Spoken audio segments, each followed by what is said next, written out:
এটা হচ্ছে MacBook pro M2। MacBook pro M2। MacBook pro M2 একদম লেটেস্ট চিপ দিয়ে আসছে 2022-এর। এইটা হচ্ছে আপনার 8GB RAM 256GB SSD, একদম ফ্রেশ কন্ডিশন আছে ভাই। একদম ফ্রেশ কন্ডিশনে থাকলে যে হালকা পাতলা স্ক্র্যাচ যেগুলো ক্যামেরা ধরা পড়ে না, ওই জন্য আমি বলবো এটা 93% ফ্রেশ আপনি ধরতে পারেন। ওকে। বাট এটাতে কিন্তু বড় ধরনের কোনো স্ক্র্যাচ নেই, যে পিছনে হালকা পাতলা ছোট স্ক্র্যাচ যেটা ক্যামেরা ধরাও না পড়তে পারে। না ওটা ধরতে কিন্তু ধরা এটা যাচ্ছে না। হ্যাঁ, এটা পছন্দ করতেছি না যে কাস্টমারকে বলবো যে ভাই 100% ফ্রেশ, আইসা দেখবে যে না এখানে অল্প একটু খালি চোখে দেখা যায় হালকা পাতলা, বাট তাও খুব ডিপলি দেখতে হয়, নর্মালি দেখা যায় না। আর এইটা ডিসকাউন্ট দিয়ে ভাই এটার প্রাইস রাখতেছি আমরা মাত্র 99,500 টাকা।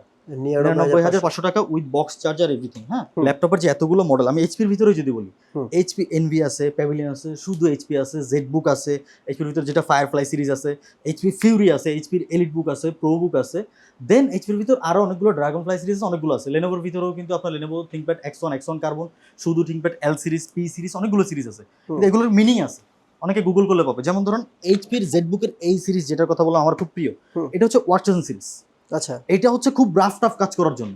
আচ্ছা। এলিট বুকের যেই ল্যাপটপটা আছে এইটাই, এটার প্রাইস কিন্তু বেশি বেশি আচ্ছা অনেক কম, এটা থেকে মিনিমাম 3 থেকে 5,000 টাকা কম হয়।